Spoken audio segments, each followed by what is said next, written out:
Good morning. I'm Jen Pufke. I'm head of partnerships at LGIU, and I'm delighted to welcome you to this morning's event, hosted in partnership with SCAPE.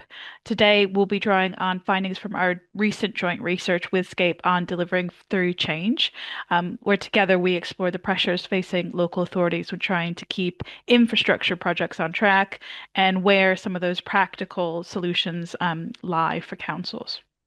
Before I introduce today's speaker, I wanted to take a minute to run through what LGIU membership means in practice and the support that is available to everyone at an LGIU council.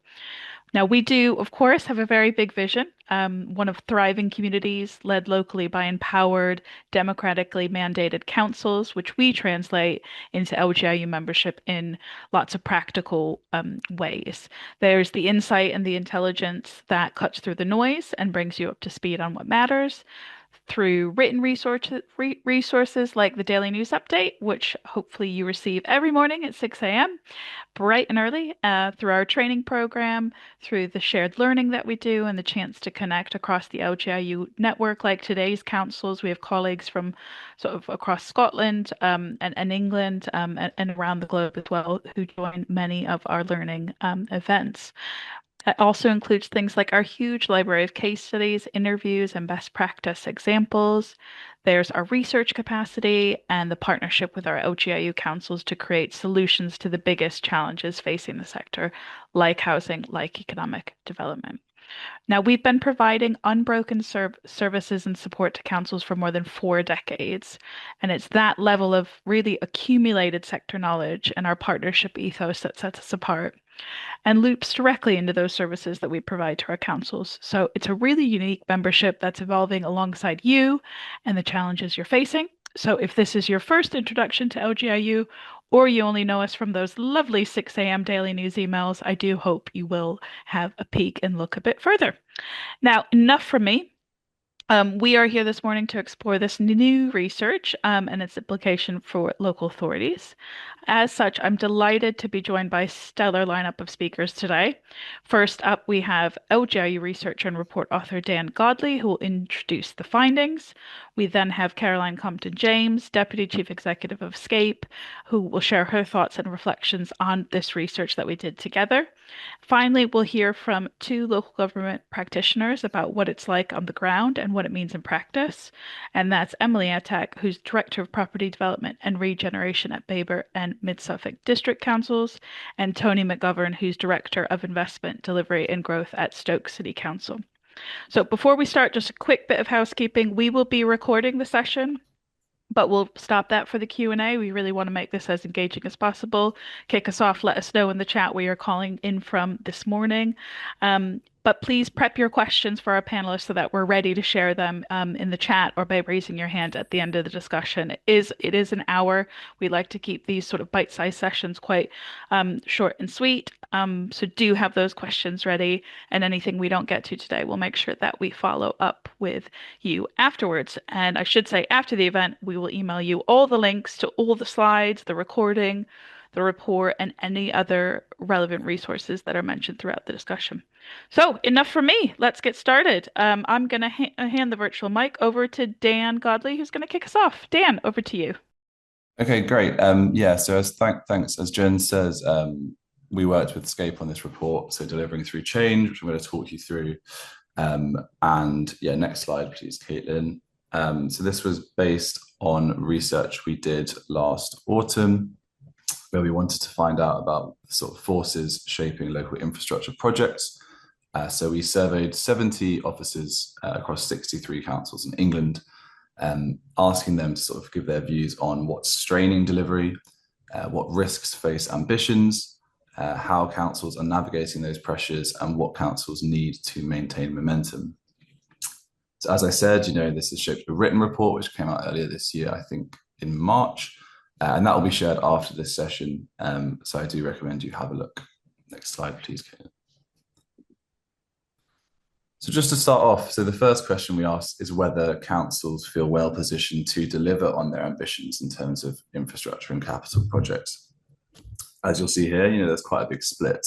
So approximately 48% agree that they are well positioned to deliver, whereas about 42% disagree. So kind of two main camps there in the sector of those we surveyed, in terms of how they're looking to the future, at their own delivery potential. But what accounts for that difference? It's quite a big split there. So next slide, please. So looking to those constraints, that helps to explain why some councils are less well positioned in their eyes than others. The greatest constraints are national, so cost inflation, market volatility, funding delays from government. But in-house issues are also very significant. So, shortage of expertise, recruitment or retention of staff. These are going to impact some councils more than others, inevitably. As are things like LGR, local government reorganisation. As we know, it's not going on everywhere in the country. So some councils are going to be disproportionately impacted.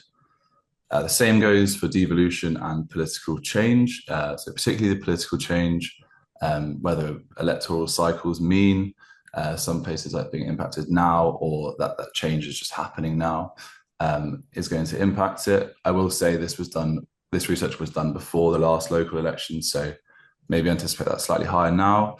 But as you see, sort of, a big combination of national and local constraints on delivery, partly explaining that sort of uneven playing field that we saw in the first slide. So next slide, thank you. So returning to LGR and devolution. So we asked these officers, what do they see the impact of devolution and LGR on delivery in the next 2 years, but also beyond the next 2 years. You'll see here in the next 2 years, the purple is positive. So about a quarter see positive impacts of these reforms on delivery, whereas about a third each see either little or no impact or a negative impact, so disruption. But beyond the next 2 years, most see positive change. So they anticipate sort of upside over the medium term, whereas for now, it's largely short-term, either disruption or no impact on delivery. So the sort of benefits of these change are yet to be seen, though they are anticipated in the future. Thanks, Kevin. In terms of where projects are disrupted, it is early on. So we phrase this as projects stumbling at the starting line. So you'll see here sort of business case development and approval, so procurement, scoping and feasibility, planning. All of these things are more disrupted from the changes we've outlined so far. Whereas you'll see sort of physical delivery is slightly further down than the first two. And post-delivery stages are kind of minimally impacted in comparison to the early stages. So early on is where we see that disruption from those things we've outlined. And in terms of the type of projects, it's the biggest projects, the biggest place-shaping projects. Our officers have identified as those as most prone to disruption. So regeneration, housing, transport, these top the list. We also see sort of net zero, social infrastructure, digital infrastructure as disrupted, but not in the same way, the same level as those bigger place-shaping projects. And what's the impact of this disruption? So it's largely financial, but it's also reputational. So we see rising costs, we see slippage against milestones, but we see reputational damage with local stakeholders. So that's quite damaging for sort of local institutions. And also, deprioritization of other projects, reduction in scope and quality of others as well. So there's knock-on impacts of this disruption that go beyond just the project we're talking about here. So significant knock-on impacts to be discussed as well. And looking towards that solutions focus that Jen alluded to in the intro, what can central government do? I think it'd be great to discuss this in the Q&A. So greater funding certainty, so streamlined funding, sort of longer settlements, that sort of thing. Greater flexibility of national programs, a clearer sort of long-term policy direction. That will have to come top down. We need to have sort of clearer long-term direction there. Greater coordination across departments, but also this sort of specialist expertise. So about 1 in 6 councils say they want national government to provide greater access to councils to get that sort of expertise or partnerships that they need to deliver. And what does this additional support look like? So, most say it's going to be a long-term framework with a trusted supplier. Others see sort of skills transfer, dedicated program management capacity, standardized processes and toolkits, shared services or regional delivery partnerships. These are the sorts of things that are asked from our survey in terms of the sort of types of support that people are looking to. And when working with those partners, we see financial considerations at the top of the list, largely or probably indicative of the pressures facing councils. The highest priority outcomes are reducing cost overruns, securing investment, but also things like quality and timescale delivery. But that does mean that sort of social and environmental considerations fall further down the list than they otherwise would. So we see sort of net zero targets, sort of social community value outcomes, slightly further down than the financial considerations at the top. So looking ahead, this is just a flavour of what people said in our survey as the sort of foremost challenges and opportunities in this sort of era of delivery. Funding again was pretty much top of the list. People wanted to highlight lack of funding, lack of availability of funding, high interest rates, costs. It's really, really important. But LGR, where appropriate, is going to consume a lot of bandwidth. Whereas opportunities, LGR was seen as an opportunity by one head of service, sort of potential to leverage funding and investment, explore new delivery models, new approaches. Whereas one head of service just said, housing and regeneration is where the opportunities are in this sort of period of time. So just to wrap it up, and obviously I'll hand over to the rest of our speakers, but we'll return to this in the Q&A. So delivery is being shaped more by national volatility than local ambition. So that's hopefully come across in the slides so far. Projects are stumbling at the starting line. It's that early stage that's most disrupted. And the biggest projects are most vulnerable.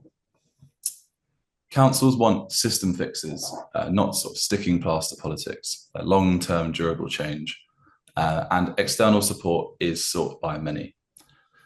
So that is just, in a nutshell, the report that, again, will be shared with you after this session. And I will hand back to Jen.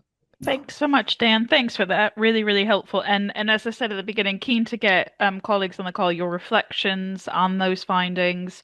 How does that relate to your experiences on the ground, as well as any questions? So start to get those prepped, and do feel free to share them in the chat as we go along. I am now going to hand over to Caroline Compton-James, who's Deputy Chief Executive of our partner in this research, the SCAPE Group, for her reflections. Caroline, over to you. Thank you, Jen and Dan, and good morning, everyone. Thank you so much for joining us. I wanted to share my reflections on the report and to sort of perhaps give a little bit of context of why SCAPE wanted to work with the LGIU. So perhaps if we could move over to that slide. Thank you very much. We really felt that our kind of shared values of working with and supporting the public sector really came to the fore through this report. A really collaborative process that draws upon both qualitative and quantitative insights. And as Dan mentioned, we commissioned the nuggets of this data back in October, but my goodness, it's as relevant as ever before. And I don't think you could have escaped the quote of the week: good growth in every postcode. I mean, it's as though this report sat on Andy Burnham's desk. And I know that might be a little bit tongue-in-cheek, but I really would encourage you to read the report, because so much of his vision, focusing on place, on devolution, on the role of good, empowered local authorities to deliver, absolutely plays into the findings of this report. And And so what I wanted to use my time with you today was to focus on how we might come to solve some of these challenges that you expressed so clearly to us. The challenge before construction begins. How do we keep projects moving? And most importantly, those amazing outcomes that we can deliver when we know we get projects right. Because let's face it, there are some wonderful success stories out there. So perhaps if I move on to the next slide. SCAPE, I wanted to share a little bit about who we are for those of you who we haven't worked with previously. We are very proudly a public sector owned organisation. We are owned by 6 local authorities. I think I've seen some of our shareholders on the call today, so it's really nice to see you. Our purpose over the last 20 years is to be an efficiency organisation to provide complementary services in the delivery of your services. So the part of the business that I'm responsible for are our frameworks, SCAPE, SCAPE Scotland and SCAPE Venture. And we are a national organisation delivering national framework services, excellent procurement. No, that's not an oxymoron, but I'll come on to that a little bit further. And we also have some other parts of our group, ARC Partnership, Lungfish Architects, and the Construction Waste Portal to really complement how we can support the public sector. So next slide, please. One of the key findings that came out very loudly in the report Delivering Through Change was how projects stumble at the starting block and how that business case support and procurement support can really make a difference, but sometimes feels a little bit lacking. Now, there are lots of routes to market out there, and you will know that each project requires its own solution. But I wanted to spend some time showcasing how procurement can be a value add. It can be an enabler, and it can really help you unlock projects. And what we at SCAPE have been able to demonstrate over the last 20 years through working in collaboration with the public sector is that we can accelerate delivery through good frameworks. We can complement your procurement teams. We can provide support around business cases, around compliance, around audits, and most importantly, giving you the project confidence to deliver. We operate nationally, as I mentioned. We currently have £8 billion worth of construction and consultancy activity running through SCAPE's frameworks. And what that means for you as a public sector client is that you can get the benefit of good procurement, which will help to unlock some of the challenges identified in the report. So I wanted to perhaps flip onto the next slide to really try to illustrate some of the value. With our £8 billion worth of buying power, we are managing 1,800 live projects. And our public sector customers really see the value of good procurement. And the reason this matters is because it helps you with confidence knowing that you will be able to deliver your projects, really picking up on that reputational piece that Dan mentioned in his remarks. We are also able to give wider value through social value. And one of the things I wanted to spend some time on is how that early engagement, how being able to speak with your delivery partner from the outset, you can really embed not just project certainty, but also what really matters to you in your local communities in terms of social value. So the final slide from me is really just highlighting some of the value add of good procurement. Every year, SCAPE, in partnership with the Social Value Portal, commissions a social value benchmarking report. It captures all of the projects delivered through the Social Value Portal, not just SCAPE's. But our social value benchmarking report illustrates some fantastic case studies that have been delivered through SCAPE. But I wanted to take a more macro approach to the power of good procurement and where social value really comes to the fore. In our benchmarking report, thank you. In our benchmarking report, we focus on 4 themes of work, economy, community, and planet.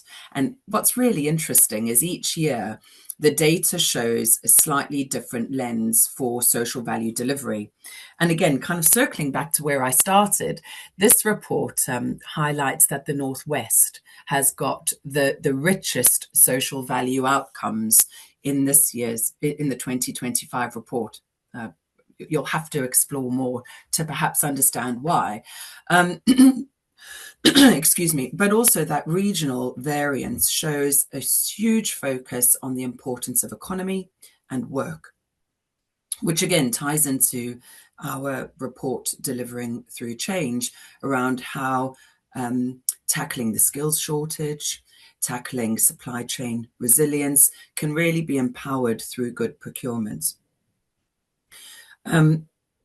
Social value by region is really interesting. And I wonder if, as we see policy shifts through local government and through local leaders, we might see social value moving into perhaps more community-based outcomes. But for the moment, it feels as though a focus on keeping the pound spent locally, building strong, resilient supply chains within the region is here to stay.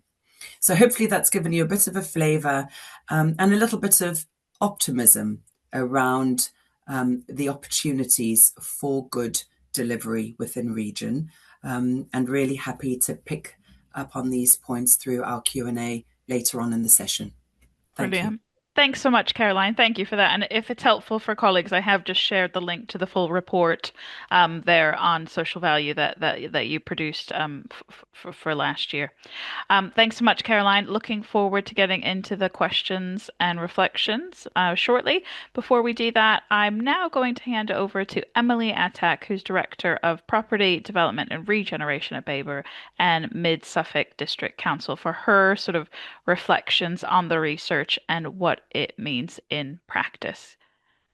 Emily, over to you. Thanks, Jen, and good morning, everyone. I am now just going to try and share my slides. If you just bear with me for 1 second, hopefully that will work. Is that working? It's working. Yeah. Brilliant. Thanks, Brilliant. Emily. Super.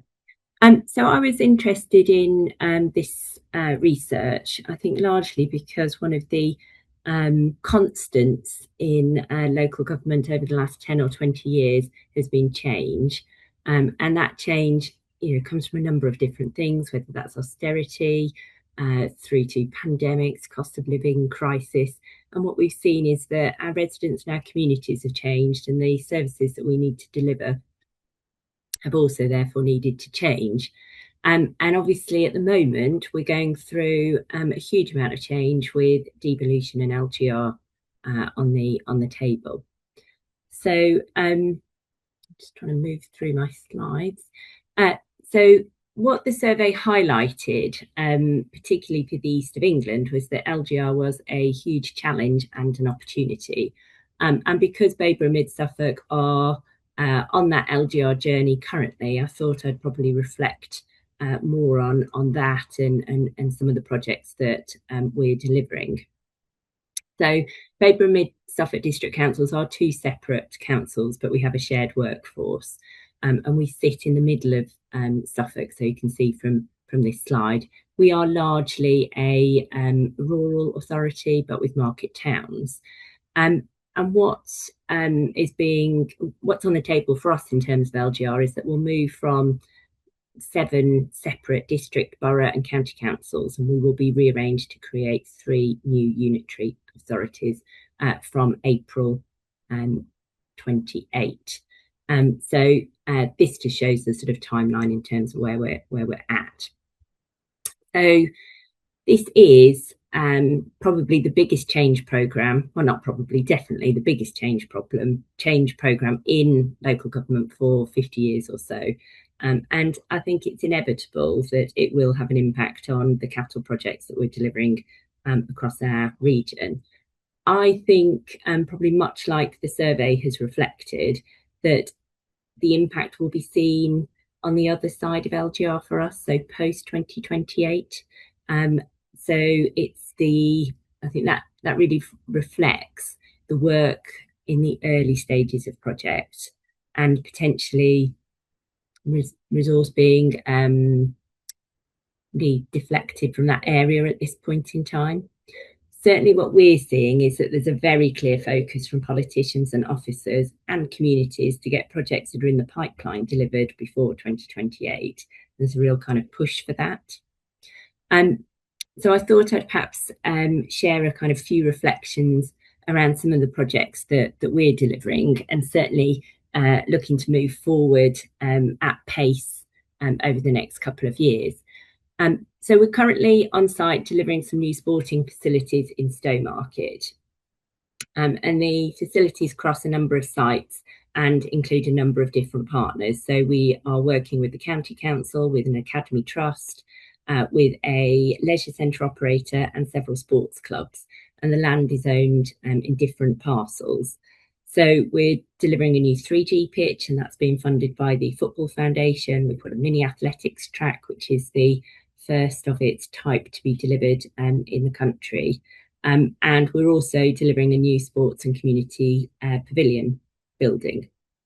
I think what's interesting about this project in the context of this research is that the project inception for this started in 2018. So we're just looking at the life of projects being delivered. So we got planning in 2021, and we started our construction programme in phases from last year, and will conclude in 2027. Now, there are various different reasons for the gaps between 21 and 25, funding, procurement, political change, all being some of those issues. But I think those are things that are quite normal for local government. Those are the challenges that we face regardless of what is going on.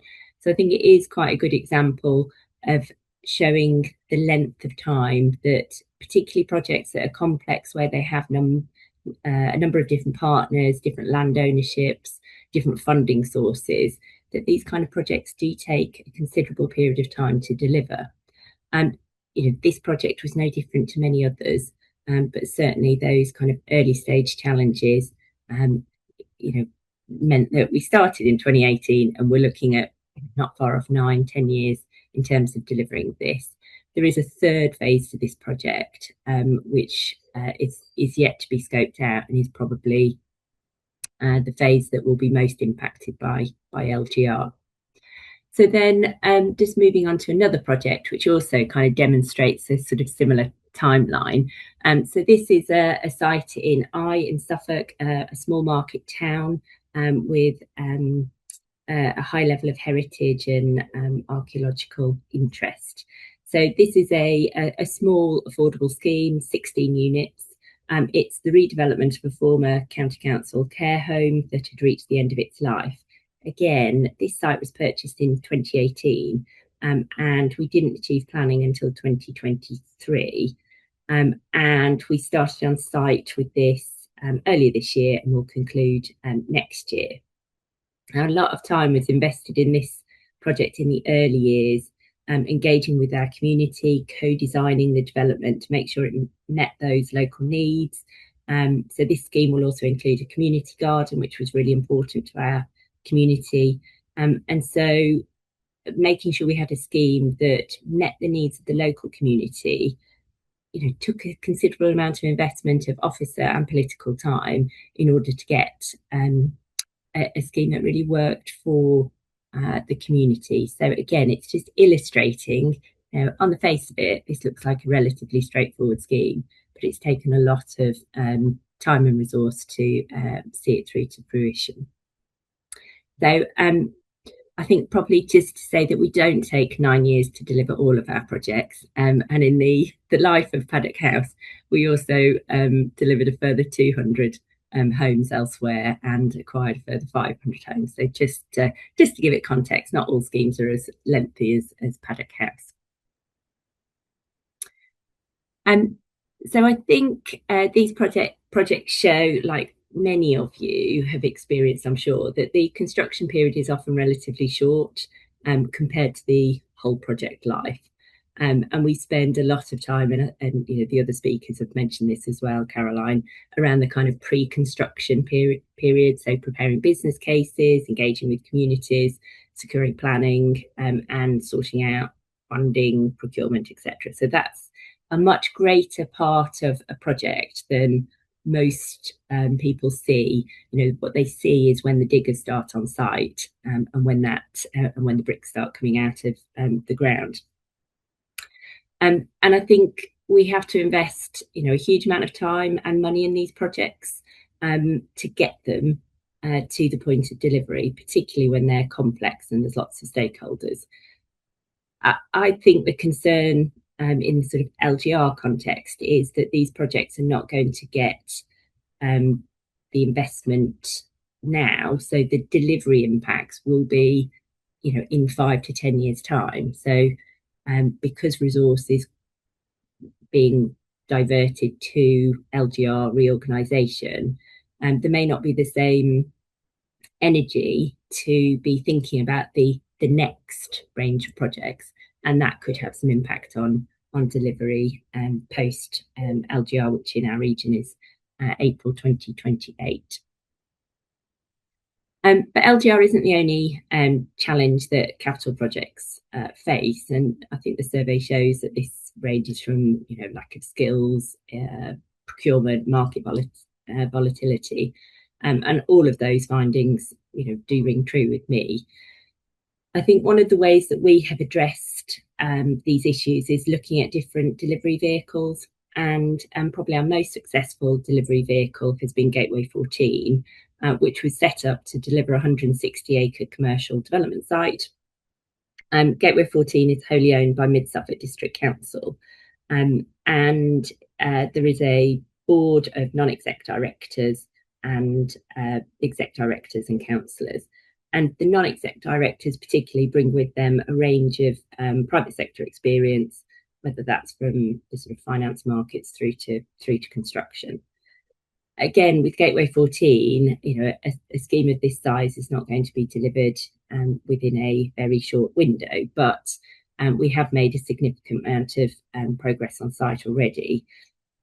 So we bought the site in 2 tranches back in 2018 and 2019, and the company then selected a development partner, so from the commercial sector, to help secure a new planning consent across both sites, and then to promote that site to potential occupiers and businesses, and deliver the infrastructure that's needed on site, so the power, the roads, etc.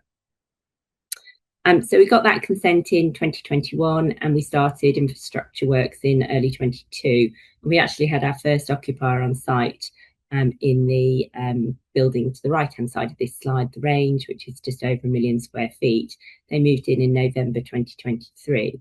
So over a relatively short period of time, when you compare it to the other projects, we had delivered just under 50% of the site in reality. And in addition to that, we have seen that approximately 2,000 job opportunities have been created over this development as well. So the pace of delivery has certainly been improved by working with commercial partners who are experienced in delivering business parks, and by blending the private and public sector skills experience. And I think one of the really good examples of that on this site particularly is the delivery of the Skills and Innovation Centre on site. So this slide just shows a few of the premises that we've delivered on site, with the bottom right-hand side site being the Skills and Innovation Centre. So Stowmarket Innovation Gateway is an example of partnership working. So we have worked with the Gateway 14 vehicle, our development partner who are JNIC, the council, Freeport East, local universities and further education colleges to build this brand new Skills and Innovation Centre to help support skills development in the area and innovation. The project was funded by Freeport East, approximately £18 million. Some of that was seed funding, with the balance coming from POTB and Mid Suffolk District Council funding. And in effect, Mid Suffolk is forward funding. So the POTB fund comes from business rates and they're recovered from the occupiers or from government over time. So the building is due to open in a couple of weeks' time. And so, it is really fantastic to see this building having come out of the ground. We've got planning probably in late 24 and we start on site in March 25. So you can really see the speed of turning these projects around by working with commercial partners as well. In addition to the fact that it is, a fantastic looking building, and I think we've got some more pictures that come up on the slides. Just to show, what that looks like in real life and how we've been able to bring the community into that building with the mural, which was designed by some local artists as well. I think we can see that model has really worked. So in addition to the financial returns that's delivered to the council, so the council has seen £25 million in dividends from Gateway 14. We've also seen this building be delivered, which will provide opportunities going through for, hopefully decades. So if we also look at social value that has been generated from this scheme, so the social value of 11 million pounds that is anticipated to be delivered from this scheme, over the life of this building. So I think what that shows is that there are different models that we can use in order to facilitate delivery. But it's about being creative and innovative as we move forward. So I suppose a bit aligned with what the survey has shown, LGR, whilst it has some challenges around delivery, I think there are also huge opportunities for our region. So unitaries, should be simpler for our residents, and they should be able to provide much better services that are stronger and more joined up, and hopefully will also deliver some financial resilience through that and better local decision making. We hopefully will also see, with devolution coming through, more funding available for local spending, and see how those decisions around that are made locally as well. So time will tell what the impact of LGR really has on our region, and in the meantime, I think we'll just continue to adapt and deliver through the mists of uncertainty, and we'll do what we always do in the face of change, which is we mitigate risk by risk, we engage with stakeholders, and that will continue as the shape and political visions for our new authorities start to evolve and emerge from the shadow elections that are due to happen next May. Brilliant. Thanks so much, Emily. Never a dull moment. And that was hugely inspiring. So thanks for that. And best of luck with the opening. I want to check out that space. It's beautiful in Stowmarket. So congratulations. But thanks for that. Really inspiring. And I think particularly your point about the importance of partnership working and engagement, sort of right from the start there, in all of the projects you outlined. Absolutely, spot on. Okay, brilliant. Thanks again, Emily. I'm going to move us on to our next speaker, who's Tony McGovern, Director of Investment Delivery and Growth at Stoke City Council, to share some of his sort of reflections and perspectives on the research as well. Tony? Yeah, thanks very much, Jen, and good morning, everybody. So we're travelling north from Suffolk, from Emily's area, probably 4 or 5 hours drive up into the Midlands, so to Stoke-on-Trent, which is an urban unitary authority sitting in the northwest Midlands, about 260,000 people. And for the purpose of this presentation, we have a capital budget every year of about 100 to 125 million pounds that we need to work our way through. In terms of the next slide, I think a really obvious but perhaps important point to make is local authorities are the most significant funder and deliverer of infrastructure in their area. We will all know that projects like HS2 get all the headlines, sometimes for the wrong reasons, but actually what I call bread and butter infrastructure, meeting the needs of our local residents and sometimes wider. If local authorities don't deliver it, it doesn't get done. From my sort of experience and some of the research is reflecting this, it's a high risk activity delivering capital projects, but it's a high benefit activity as well, particularly if you get it right and get things delivered. One of the reasons it's high risk is a lot of the things that impact on capital projects are completely outside the control of local authority, and indeed sometimes often national governments as well. So these are high profile, they come under a lot of public scrutiny, and if things go wrong, people, including officers, lose their jobs. So there's quite a lot at stake here. What I hope to do is just take you through a few of our projects and then maybe just a few reflections at the end. So the first area is we've got an agreed housing delivery pipeline. I'm sure everybody on this call knows that housing delivery targets have increased to deliver the 1.5 million homes that this government hopes will be delivered. So we've got a pipeline of just under 5,000 homes across 23 sites, the majority of which, but not all, are owned by the council. So we're working our way through this pipeline.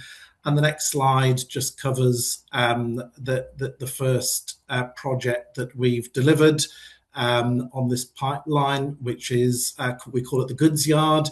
It's adjacent to the canal and also the mainline rail station in Stoke. 174 apartments, quite bravely 30,000 square feet of new commercial space, despite the fact we've got a lot of empty retail space in Stoke. But this is much higher quality. Also controversially at the time, no car parking apart from blue badge bays, which was a bit of a tangle with our planning colleagues, but we were able to demonstrate that there was sufficient car parking capacity within reasonable distance. Fully funded publicly, both from a Levelling Up Fund grant, and then we borrowed the rest of the money. In terms of this particular project, which is delivered, and we'll see on the next slide what it looks like. It was hit quite significantly by construction cost inflation in about the last 13 months of the project. So we went over budget by 3 million, which we were able to thankfully cover by another grant. And it was about 1.5 months over target. But you'll see the big residential building and the two smaller wraparound ones that are commercial food and beverage space. The next one, slightly different residential project, is I won't go through all the benefits. I think I will come back to benefits though a bit later on in this presentation, because we do rightly focus on cost and risk, but you do have to also have a really clear understanding of the benefits and the fact that we're not just sticking bricks in the ground. You've got to demonstrate benefits for real people at the end of this. This is a slightly different project. Again, council funded through our HRA budgets, and this delivers 113 apartment complex for supported living. Big impact it had was that it actually released a large number of family council homes, as perhaps one or two people left once their children had left home were still living in 2, 3, sometimes 4-bedroom houses. And by voluntarily moving into this facility, we were able to reallocate something in the order of between 50 and 60 council homes to people on the housing register. And this project thankfully went a little bit more smoothly, did not go over budget. There was a small delay at the end due to some utility connection issues, but we finished this again last year. So those are just a couple of the residential ones. Moving on to something different now. This is our biggest single capital project, and this is the biggest thing we will do for decades. The council owns and runs an energy from waste facility in the city. And it's not just for the city, it's for the much wider North Staffordshire area. The facility we've got at the moment is 37 years old, so it's coming to the end of its economic life. And so we have to replace it for new on the same site. Estimated cost of about £400 million. And we're out to procurement at the moment for a partner who will do design, build, operate, and also invest some private equity into this on about an 80-20 split. This one will be caught a little bit by LGR. I've got probably two comments to make about LGR. One is the infrastructure that's needed for a local population is needed irrespective of the configuration of local councils around it. And once you've got the need, you deliver to the need, really. The second thing I would say is, yes, organisational change does bring some challenges. And by the time we get to a recommended partner, which is the back end of 2027, there will be some shadow body set up. So I will actually have to go to two places for approval to select the partner on this. One is my own city council as configured, and the other is the successor body that will be set up at some point in late 27. So that's just how it is, and it's a big project. Strangely, it actually will and does already serve the population of the wider proposed unitary authority within North Staffordshire. So that's a kind of a neat coincidence. Moving on again to some smaller ones, but we don't just do huge ones. This is a huge indoor market, Victorian market. It's not been used for anything for decades. So it needs some pretty basic care and attention, which is a new roof, mechanical engineering systems, toilets, things like that. And we're investing this money ourselves on a commercial basis, and it's to create a space. It's intended to be sort of quite a rough space, but it's going to be a venue for new musical events in the city, street markets, street food, and no doubt other types of events as well. So it's a bit of a new venture for us. But it was either let this building almost fall apart or do something with it and take some commercial risk to generate income. And that's the path that we're on with this particular one. Next one is basically a special needs school in the north of the city. And we've taken this through end to end. We're now in the final stage of construction. And this will open, providing a huge number of local special educational needs places for pupils who are often sent outside of the city to meet their educational needs. So they'll be able to bring them back, and they'll, for example, there'll be other benefits about saving on pupil transport costs, but they'll be nearer, and many will be within their own local community and not having to travel. So that will open up this September and accept pupils from this next academic year. So if we move on to the next slide, obviously there's lots and lots of lessons you learn. I have to say most of the really important ones are when things go wrong rather than when things go smoothly. But what I would say is, yes, the research sets out very clearly people's views about risk and cost and funding. I think the balance to that is you really have to focus on the benefits. Why are we doing this? What need is it meeting? There is an opportunity cost to deploying capital. Why are we spending capital on that project versus this project? So for me, a really clear definition of the benefits.